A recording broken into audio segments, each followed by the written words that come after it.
हिमाचल प्रदेश की राजनीति में इन दिनों आरोप प्रत्यारोप का दौर तेज हो गया है। नगर निगम चुनावों के बीच भारतीय जनता पार्टी ने धर्मशाला के दाड़ी मैदान से कांग्रेस सरकार के खिलाफ बड़ा राजनीतिक हमला बोला है। भाजपा ने कार्यकर्ता सम्मेलन के जरिए न सिर्फ अपनी चुनावी रणनीति स्पष्ट की, बल्कि प्रदेश सरकार की कार्यप्रणाली पर भी कई गंभीर सवाल खड़े किए। भाजपा नेताओं ने कानून व्यवस्था, आर्थिक कुप्रबंधन, बढ़ती महंगाई, बेरोजगारी और चुनावी वादों को लेकर सुखद सरकार को घेरा। नेताओं का कहना है कि कांग्रेस सरकार अपने चुनावी वादों को पूरा करने में पूरी तरह विफल रही है और प्रदेश में विकास कार्य ठप पड़े हैं। भाजपा ने कार्यकर्ताओं से नगर निगम चुनाव में पार्टी प्रत्याशियों को जिताकर पूर्ण बहुमत की नगर निगम बनाने का संकल्प भी दिलाया। कार्यकर्ता सम्मेलन को संबोधित करते हुए नेता प्रतिपक्ष जयराम ठाकुर ने कहा कि नगर निगम चुनाव छोटा चुनाव नहीं, बल्कि प्रदेश की राजनीति की दिशा तय करने वाला महत्वपूर्ण चुनाव है। उन्होंने आरोप लगाया कि कांग्रेस सरकार के 3.5 साल के कार्यकाल में हिमाचल प्रदेश विकास के मामले में 3 दशक पीछे चला गया है। जयराम ठाकुर ने मुख्यमंत्री सुखविंदर सिंह सुक्खू पर निशाना साधते हुए कहा कि सरकार नगर निगम और पंचायती राज चुनावों को टालना चाहती थी और इसके लिए आपदा का बहाना बनाया गया। उन्होंने दावा किया कि चुनाव सुप्रीम कोर्ट के आदेश के बाद ही करवाए जा रहे हैं। जयराम ठाकुर ने कहा कि भाजपा नगर निगम चुनाव में जीत के बाद साथ में बदलाव की शुरुआत करेगी और यही लहर वर्ष 2027 में प्रदेश की सत्ता परिवर्तन का आधार बनेगी। उन्होंने एयरपोर्ट विस्तार, केंद्रीय विश्वविद्यालय और प्रदेश में बढ़ते नशे के मामलों को लेकर भी सरकार पर सवाल उठाए। वहीं भाजपा के प्रदेश प्रभारी श्रीकांत शर्मा ने कार्यकर्ताओं में जोश भरते हुए कहा कि देश भर में भाजपा की लहर चल रही है और धर्मशाला नगर निगम के सभी 17 वार्डों में कमल खिलाना कार्यकर्ताओं की जिम्मेदारी है। उन्होंने कहा कि भाजपा महिलाओं को प्राथमिकता देती है और इसी सोच के तहत 17 में से 9 वार्डों में महिला प्रत्याशियों को मौका दिया गया है।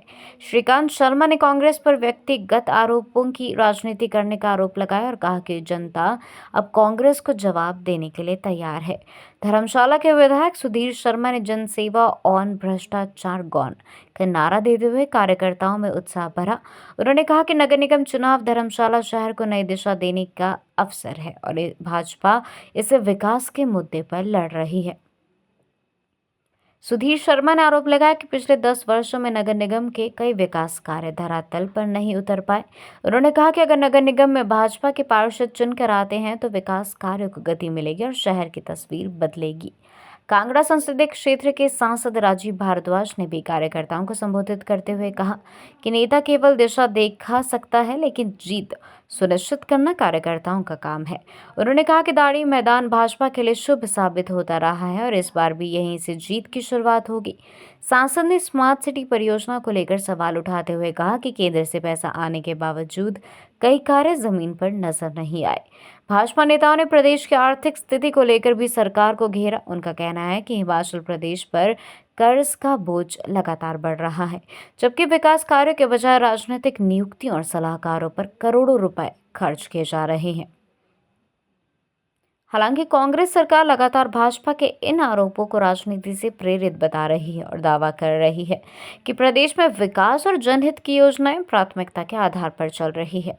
लेकिन भाजपा के इस बड़े राजनीतिक अब देखना होगा कि धर्मशाला नगर निगम चुनाव में जनता किसे अपना समर्थन देती है और क्या दाड़ी मैदान से भाजपा की जीत का दावा सच साबित होता है या कांग्रेस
नगर निगम के चुनाव इन दिनों में हो रहे हैं, पंचायतों के भी हो रहे हैं, नगर परिषद नगर पंचायत के भी हो रहे हैं। और विशेष तौर से आज हम धर्मशाला में नगर निगम के चुनाव के शुरुआत की दृष्टि से हम यहाँ पर आए थे कार्यकर्ता सम्मेलन में, और मैं देख रहा हूँ कि बहुत जोश के साथ, बहुत जुनून के साथ जो है पार्टी के कार्यकर्ता नगर निगम धर्मशाला में भारतीय जनता पार्टी की जीत हो, इसको सुनिश्चित करने के लिए काम कर रहे हैं।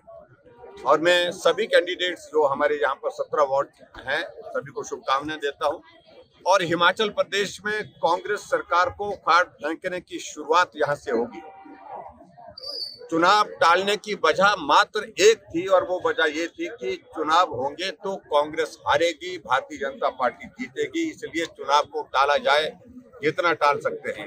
लेकिन आखिरकार सुप्रीम कोर्ट के आदेश के मुताबिक हिमाचल प्रदेश में चुनाव हो रहे हैं, और भारतीय जनता पार्टी की ओर से जो हमारे प्रत्याशी वो घोषित हो चुके हैं।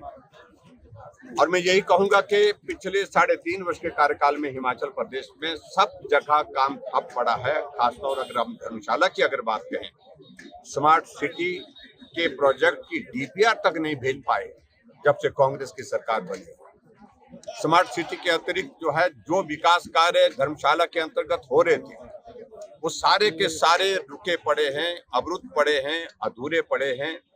और उनको रोकने की वजह यही कि भारतीय जनता पार्टी के विधायक यहाँ से जीत करके आए हैं। नगर निगम कांग्रेस की रही, अभी तो कांग्रेस की थी, लेकिन उसके बावजूद भी कोई प्रोजेक्ट जो है वो यहाँ से स्टेट गवर्नमेंट के माध्यम से केंद्र सरकार की स्वीकृति के लिए भेज नहीं पाए, कोई प्राथमिकता ही नहीं होती। और इसलिए बहुत सारे इश्यूज हैं, बहुत सारे मुद्दों हैं, जिन मुद्दों पर हमने यहाँ पर बात की। मैं तो यही कहूंगा कि हिमाचल प्रदेश में इन पंचायती राज संस्थाओं के चुनाव में, और अभी खासतौर से नगर निगम में जहां पार्टी का सिंबल है, यहाँ से बहुत बड़ा संदेश जाएगा हिमाचल प्रदेश सरकार के खिलाफ। सरकार को उखाड़ फेंकेंगे, ये संदेश जो है वो जनता देने के लिए पूरे मूड में है। और मैं उम्मीद करता हूं सर, आपने एडीबी का प्रोजेक्ट आपने निष्कासित किया पार्टी ने, क्या कहना चाहेंगे? देखिए, पार्टी एक अनुशासन में रह करके काम करती है। आज अगर भारतीय जनता पार्टी देश की नहीं दुनिया की सबसे बड़ी पार्टी है, सबसे बड़ी ताकत हमारी अनुशासन है, अपनी संस्कृति है काम करने की। तो यहाँ मुझे सिर्फ इतना ही कहना है कि इन लोगों ने पार्टी के खिलाफ बगावत की, पार्टी के खिलाफ चुनाव लड़ने का फैसला किया, तो ऐसी सूरत में पार्टी ने उनके खिलाफ। सर, आपने एडीबी प्रोजेक्ट के बारे में बात की। धर्मशाला में ही 1000 करोड़ रुपए के एडीबी के प्रोजेक्ट जो है वो बेकार पड़े हुए हैं भवन, इस पे क्या कहेंगे? देखिए, मैं इस बात को लेकर के, आप मुझे मालूम नहीं सारी चीज का जिक्र किस संदर्भ में कर रहे हैं, लेकिन मैं इतना जरूर कहना चाहता हूं कि हमने एडीबी का प्रोजेक्ट केंद्र सरकार से 2500 करोड़ रुपए का लाया था, और उसमें पैसा केंद्र सरकार का, उसी के माध्यम से इंटरनेशनल कन्वेंशन सेंटर धर्मशाला में हमने प्रपोज किया था, जगह भी ले ली थी, और डिजाइन भी उसका फाइनल हो गया था, लेकिन 3.5